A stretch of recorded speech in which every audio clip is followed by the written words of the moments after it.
Saint Seiya Omega cumplió en 2022 10 años de existencia, lo que es una locura porque los infantes que la vieron a los 10 años ahora tienen 20. ¡Nie! A modo de celebración de el 10º aniversario, hablemos de sus 12 santos de oro, lo que ofrecieron a la historia, las nuevas ideas que trajeron a la mesa, los fracasos, las victorias, todo esto y más yendo en orden zodiacal para resolver tantas incógnitas. Así que hola y bienvenido a PBZ, subamos juntos las 12 casas de Omega por partes.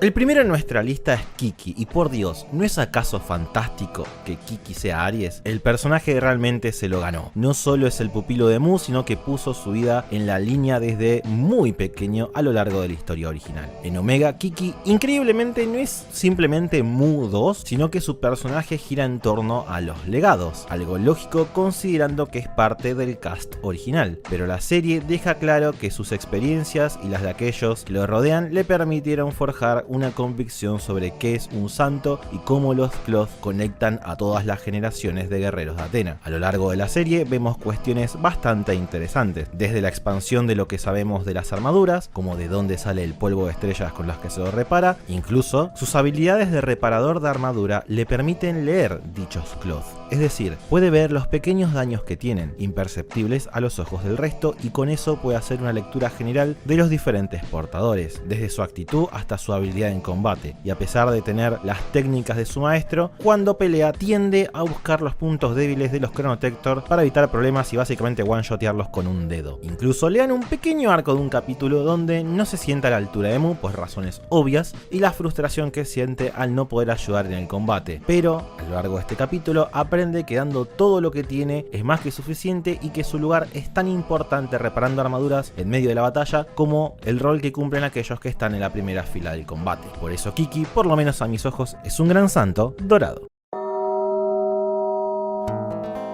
Voy a serte honesto por un segundo. Amo a Harbinger y posiblemente no solo sea mi caballero de Tauro favorito, sino uno de mis santos predilectos en general en toda la franquicia. Cuando es introducido a la serie, este personaje medio que a uno lo descoloca por lo genérico que parece superficialmente, pero al mismo tiempo es aquel que a uno le informa como audiencia la manera en que Omega necesita tratar a sus dorados. ¿A qué me refiero? Bueno, si no viste Omega, o la viste hace muchos años, ¡nie! Es importante recordar que los santos de oro en Omega están voluntariamente con Marte, todos menos Kiki y Seiya, pero eso no quita que los Cloth siguen siendo conscientes y pueden hacer la gran máscara de muerte y abandonarlos. Entonces es necesario que la historia a uno le informe sobre estos personajes para poder justificar su alianza con el enemigo. También nos dice algo importante: a diferencia de los Canvas y hasta cierto punto Next Dimension, donde los dorados son ecos de los originales, acá pueden y van a ser muy diferentes en muchos sentidos. Como dije antes, en el caso de Harbinger es medio chocante en un inicio. Se presenta como un bruto que quiere romper huesos y nada más, un sujeto con hambre de batallas que no hace caso a nadie, ni a Marte, al punto que cuando ve que Pegaso simplemente no se rinde, lo deja pasar así no le haya hecho ni un rasguño, porque quiere ver el caos que podría llegar a generar en el santuario este caballero. Pero a lo largo de las dos sagas que componen a Omega, comprendemos por qué la armadura de Tauro y hasta cierto punto Atena jamás duda de este portador. Harbinger tiene un pasado muy duro,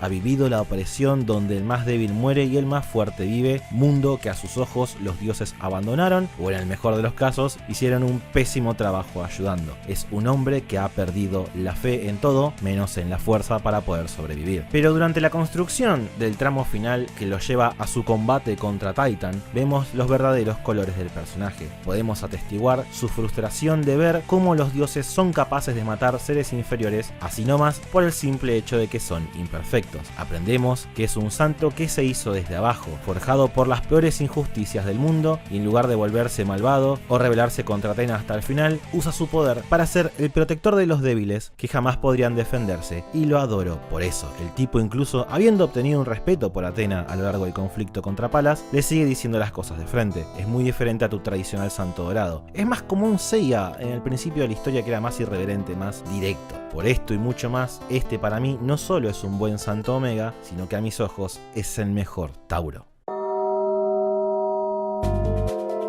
Oh Dios mío, Paradox se íntegra, ¿por dónde empezar?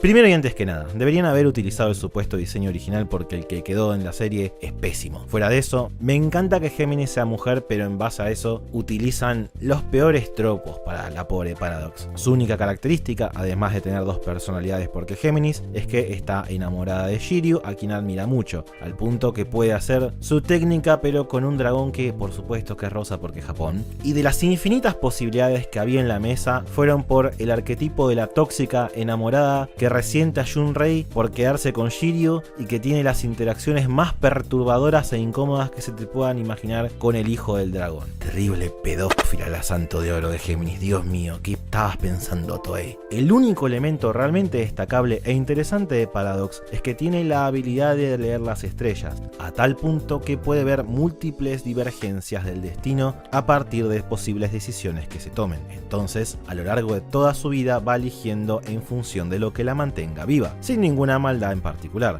además de ver un destino donde Marte gana y crea un paraíso. Paradox en sí no es mala, simplemente cae en el arquetipo de está loca y solo piensa en Shiryu.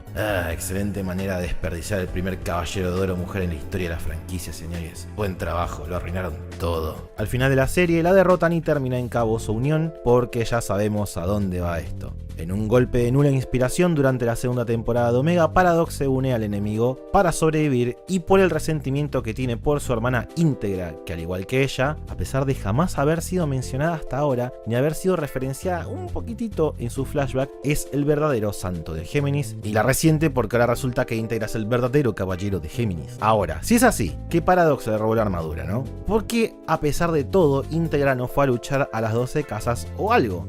Cierto, porque se la sacaron del culo en la segunda temporada para intentar replicar la dinámica de Saga y Canon en Hades y fracasaron rotundamente en el proceso. Las detesto a ambas, a una por ser genérica y mal integrada a la historia y a la otra por no ofrecer nada, ni el más mínimo de personalidad fuera de estereotipos de caballero de Géminis y de mujer. Incluso en la saga de Palas, en un capítulo introducen la idea de la maldición de los caballeros de Géminis, que consiste en que estos están destinados a luchar por siempre con sus gemelos y que son ellas, el mismo episodio que establecen dicha maldición, las que rompen este problema, a pesar de que no solo que es reforzado y salido de la nada, sino que no tiene el más mínimo sentido, ya que de ser así, Canon y Saga a luchar juntos por Athena en Hades ya habrían roto dicho destino cruel. Dios, son los peores, ¿qué estaban pensando?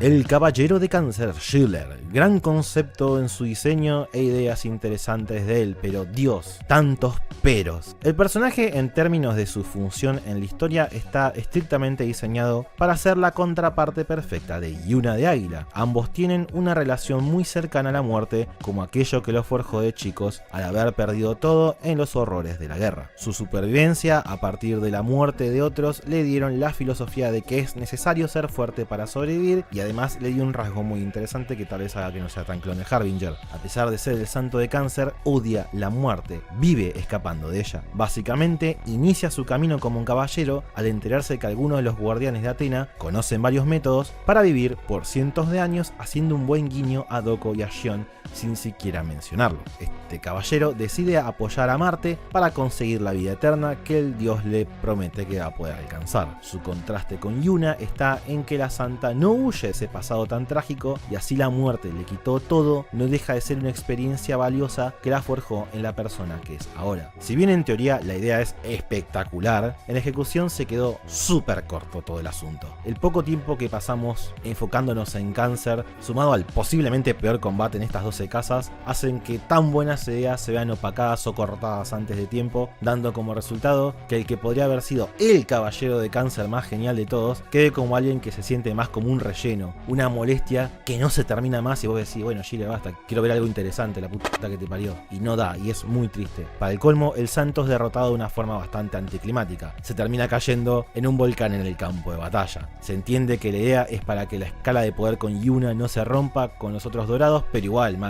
le faltó algo al personaje, así las ideas detrás de él y su paralelismo con Yuna sea excelente en papel, en ejecución se cae a pedazos por todos lados. Gran desaprobado en mis ojos.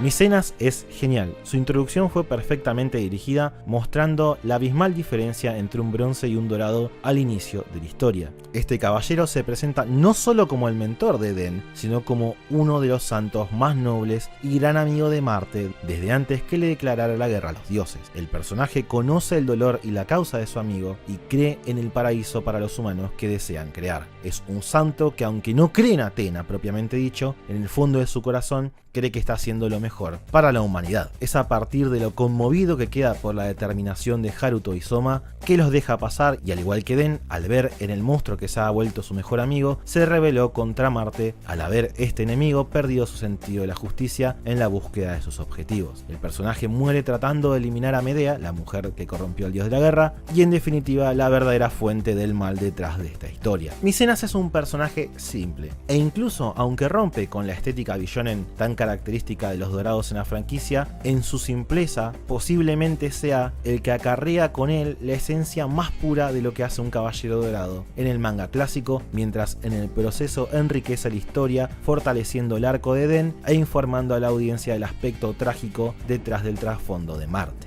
Podríamos decir que Micenas es un verdadero caballero de oro. Al igual que medio fandom de Saint Seiya, tengo mucho amor por Shaka y me puso muy feliz ver que Fudo pudo llenar bastante los zapatos del hombre más cercano a Dios. Sí, yo sé que más de uno quería que fuera Jun, pero entendamos, de hacer eso con todos los bronces originales habría generado que la tensión de la historia se destruyera totalmente. Además, les voy a ser honestos, prefiero mil veces a Fudo como caballero de Virgo, y eso que adoro a Jun desde el fondo de mi corazón, posiblemente mi bronce favorito. Manteniendo la temática detrás de Virgo, este personaje también deja implícito que es la encarnación de una entidad de la mitología budista, un sujeto solo debajo del mismo Buda. Además le dan una historia interesante. Fudo es un hombre que toda su vida, creyendo en su fe, rezó por el bienestar de la humanidad y se da cuenta que las personas son cada vez más violentas, perdiendo su esperanza en los humanos, hasta que llega a Marte y le mostró que es posible crear un paraíso donde solo existe la paz. Su enfrentamiento con Eden y la esperanza que este caballero muestra por los humanos hicieron que Virgo les diera el beneficio de la duda una última vez, viendo si lograban detener el plan del dios de la guerra. Y ya finalizado el conflicto, se quedan las 12 casas, no porque inicialmente sea leal a Atena, sino porque entiende que el Cloth lo eligió para cumplir una misión y quiere corresponder el deseo de la armadura. Sí, es un caballero que inicialmente lucha por la voluntad de su Cloth y por el respeto que logra construir de los otros santos de Atena, y no por la diosa en sí mismo. Algo diferente, una vuelta de tuerca que me agrada en mucho.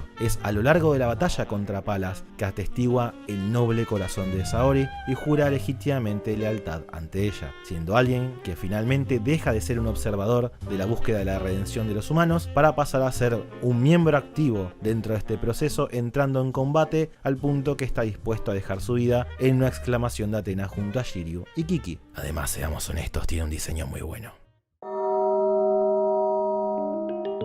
El buen Genbu. Ya hablé maravillas de él en otro video, así que lo voy a mantener corto. Libra es genial, juega con nuestras expectativas, haciéndonos creer que es malvado y resulta ser el santo más noble y humilde de todos. A pesar de su apariencia como caballero perfecto a los ojos de los protagonistas, él se ve a sí mismo como alguien por debajo de Doko y Shiryu y que debe hacer el esfuerzo extra para mantener el legado de los que vinieron antes que él, y aún más importante, se enfocan a hacer lo necesario, y cuando me refiero a lo necesario es dejar la vida para abrir el camino a los que vendrán después. Genbu encarna un personaje que encuentra el balance perfecto entre ser centrado y pasional, firme pero bondadoso. Es un guerrero que ofrece mucho y expresa la idea central de la historia de Omega, en la lección que deja a los protagonistas dando su vida en el camino. Y el latino tiene la voz de Aioria. Hablando de eso, Genbu en cierto sentido cumple el mismo rol que Aioros en la segunda temporada de la historia, ya que con su muerte, el foco e inspiración de los bronces aparece y su determinación por salvar la tierra, así tengan que dejar su vida, crece significativamente. Un caballero de oro indiscutiblemente a la altura de los clásicos, así el mismo personaje jamás lo creería él mismo. Una pequeña trivia, soy de Escorpio y de los santos de esta constelación, Sonia es mi favorita. Si bien detesto a estos dos, adoro a Milo como toda persona racional, pero el arco que ofreció Sonia fue algo que a uno lo toca. E inclusive mientras más pasa el tiempo, más impactante y terrible me parece lo que sufre este personaje. Sonia es la hija de Marte, que luego de perder a su madre entrega su vida a la causa del autoproclamado dios de la guerra. Esto hace que sea un soldado infantil en busca de un paraíso. Vemos cómo le quita la vida a su primer víctima y su victoria la destruye por dentro por el resto de sus días. A lo largo de la serie uno logra simpatizar con ella, de cómo haría lo que sea para proteger a su hermano y cumplir el sueño de su padre de crear un mundo que sea un paraíso, así tenga que comerse su orgullo, cometiendo atrocidades que la maten por dentro y manteniendo una sonrisa ante su hermano para que éste jamás se entere de los horrores que ella y su padre tuvieron que cometer para crear un nuevo mundo donde nadie más tenga que perder a su madre como le pasó a ella. Todo esto es un peso enorme que el personaje carga desde que es una infante. En las 12 casas, Medea le impone la armadura de Escorpio, algo que ella sabe que no merece. Durante el combate con Soma de León Menor, hijo de la primera víctima de la guerrera, la misma Santa Dorada empieza a dudar de la justicia de su padre y los métodos que utilizó para alcanzar sus objetivos, pero en su más profundo interior se niega a aceptar esto porque no quiere pensar que Marte es el villano de la historia y que ha dejado de ser su padre. Es esa inestabilidad lo que hace que el Cloth de Escorpio termine de decidir que la Santa no es digna de ser su portadora y termina matándola, envolviéndola lentamente en un cosmos en llamas hasta quitarle la vida de la forma más violenta y trágica que puedas pensar. Accidentalmente o no, parecía que el Cloth es muy similar al mismísimo Milo. Hay pequeños indicios de que no acepta a Sonia desde el principio, pero la deja fluir, dándole el beneficio de la duda hasta que la armadura decide matarla porque no pasó su prueba, no pudo mantener su justicia, dudó de su causa y se mintió a sí misma. Es similar a lo que pasa entre Milo y Canon cuando el primero pone a prueba la justicia del gemelo de Saga durante Hades Santuario. Sonia muere en llantos pidiendo a su padre mientras Soma la conforta para que pueda tener un final en paz. Es terrible, esta caballero de Escorpio es una víctima de todo. Ella había perdido a su padre hace mucho tiempo y no lo sabía, pero irónicamente su muerte es un punto de cambio para Marte, ya que al ver que perdió a su primogénita, este empieza a repensar si realmente el camino que está tomando es el correcto. Es como una cruel tragedia griega, donde para obtener lo que más quería, el caballero de Escorpio tuvo que dejar su vida y ni siquiera se enteró que al final ella permitió la redención de su padre. Si eso no es un personaje que evoca al espíritu de Saint Seiya, yo no sé quién lo hace.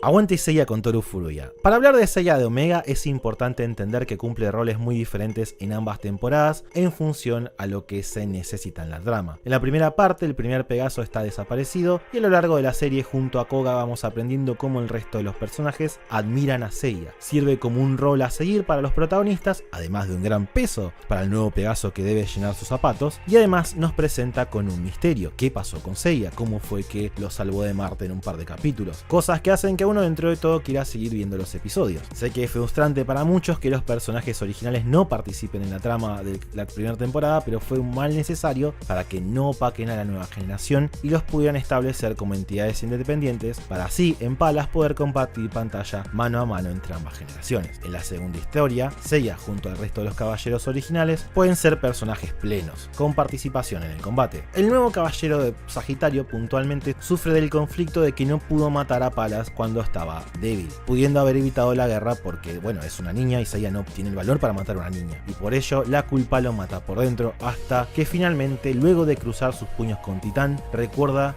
qué es lo que lo vuelve un santo y que lucha por Saori y no necesariamente por Athena, siguiendo sus propias convicciones. No voy a decir mucho más porque ya hablé del manejo del personaje de Furuya en este otro video por mucho tiempo, pero en resumidas cuentas creo que le dieron un nuevo ángulo al personaje mostrando su lado más heroico, pero también todo un aspecto humano de este caballero ya más adulto que jamás habíamos visto. Vemos un lado más vulnerable de Seiya que tal vez antes no estuvo presente y está muy bien, es una forma de refrescar al protagonista original, al personaje con el que más tiempo hemos pasado.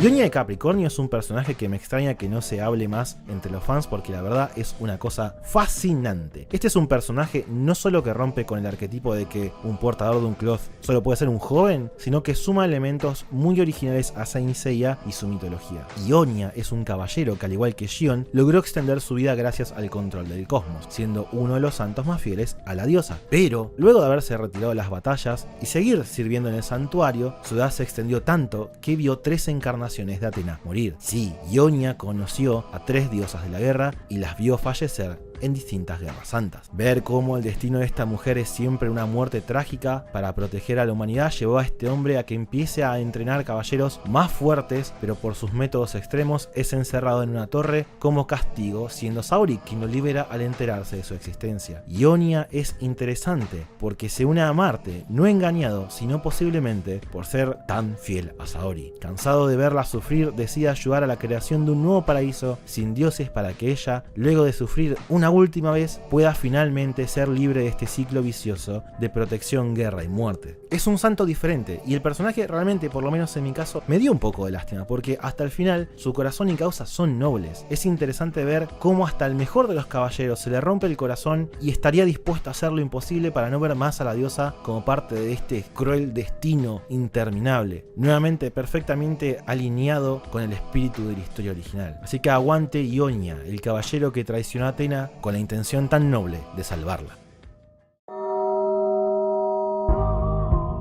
Y hasta acá llegó lo bueno. Tokizada existe. El personaje es introducido apropiadamente capítulos antes de las 12 casas como el santo de plata que mató a Laniki de Haruto, por lo que es una batalla muy personal entre ambos personajes. Pero fuera de que controla el tiempo por alguna razón, no ofrece nada. El combate es olvidable, su personalidad es inexistente fuera de "oh, soy malo". Es un villano porque sí, nunca explica por qué odia a Atena. Y posiblemente el único aporte, y aporte entre muchas comillas, es que al igual que Sonya nos permite aprender que los cloth tienen más de un mecanismo para protegerse de aquellos portadores que no son dignos de ella. Así como Scorpio prendió fuego a su usuaria por dentro, la armadura de Acuario se protege haciendo luchar sin parar a Tokizada hasta matarlo. Es como una especie de cuento de los zapatos rojos, ya que de vuelta la armadura no la eligió voluntariamente, sino que Medea la forzó sobre él. La idea está buena, lástima que el personaje es una poronga. Y el último caballero de la lista es Amor de Piscis, doblado por el chat super mega genio de Lalo Garza en latino. Amor es funcional, no es un gran personaje, pero es absolutamente necesario en la historia. Es el único de los dorados que es legítimamente malvado, por lo que no se contiene con los bronces en ningún momento, dejando bien en claro que los otros guardianes de las 12 casas estaban poniendo a prueba la determinación de los protagonistas y por extensión se estaban conteniendo. Tiene un pasado interesante de que resulta que fue muy maltratado junto a su hermana Medea, sí, es el tío de Den, por ser portadores naturales del cosmos oscuro, como su motivación. O por ahí es mentira, ya que el personaje deja ambiguo si su historia de origen es real o está bulleteando a la Joker. El personaje en su ejecución incomoda un poco porque se quiere voltear a Yuna, pero es más de un momento te puede causar gracia ya que tiene uno que otro momento de ser un hijo de puta con carisma. Pero son momentos muy espaciados entre sí, muy excepcionales. No es un gran caballero, pero tampoco es malo per se, sino que es lo que necesitan que fuera para el plot. Un villano medio carismático y juguetón esporádicamente. Amor no corta ni pincha. Es un engranaje más y es una lástima porque estaba a 1 o 2 pasos de tal vez ser un caballero un tanto memorable. Así que bueno, ese es mi recorrido personal con los 12 caballeros de Oro de Omega. Sé que más de uno odia la serie y está perfecto, pero si te soy honesto, la ejecución de estos guerreros, en mi opinión, en su gran mayoría, estuvo bien. En algunos casos, más que bien, estuvieron excelentes. Son la clara demostración que muchos de los guionistas, no todos, pero sí muchos del equipo detrás de Omega, entendieron el núcleo de Saint Seiya, a diferencia de otras versiones de la franquicia. ¿Son en definitiva mejores los caballeros dorados de Omega? No, la verdad que no, pero es porque no hay punto de comparación. A diferencia de las otras encarnaciones de Oro, son los que se animan a hacer cosas diferentes. Yo no puedo comparar a Ionia con Yura. Los personajes apuntan a cosas diferentes, vivieron cosas diferentes, los ejecutaron de maneras totalmente distintas. Creo que eso es lo valioso. A diferencia de otras versiones de la franquicia, se animaron a hacer cosas totalmente diferentes a las originales. Qué sé yo, adoro a El Cid, pero es Yura 2, y después está quiso, que es Yura 0.5, mientras que Omega viene y dice, no, las pelotas con Excalibur. Exploremos algo totalmente diferente. Seamos testigos de la vida y obra del tipo que escribió la mayoría de la biblioteca del santuario por sí solo. En una franquicia que tiende a repetir una y otra vez, a las 12 casas se animaron a darle una inyección de experimentación y aire fresco, donde en varias instancias legítimamente funciona. Legítimamente creo que a la altura del clásico, y en otras, bueno, se prendió fuego más rápido que Gilder, que como Dios mío, ¿qué carajo fue eso? Dios, no. Así que decir que 8 de los 12 son buenos, uno es medio funcional y que solo 3 son terribles, no me parece para nada mal. Son dignos sucesores, en su mayoría, no todos, de vuelta no todos, de aquellos que vinieron antes. Menos Gilder, a la mierda con Gilder. Dios mío, ¿qué estaban pensando? Dios, no. Así que nada, nos vemos la semana que viene y te dejo una consigna que me encanta leerlos, y es, ¿qué opinas vos de los Caballeros de Omega? ¿Cuál es el que más te gustó y cuál es el que odias más? Yo claramente odio a Paradox y a Gilder, creo que no quedaron dudas. Dios, qué personajes de mierda. Nos vemos la semana que viene.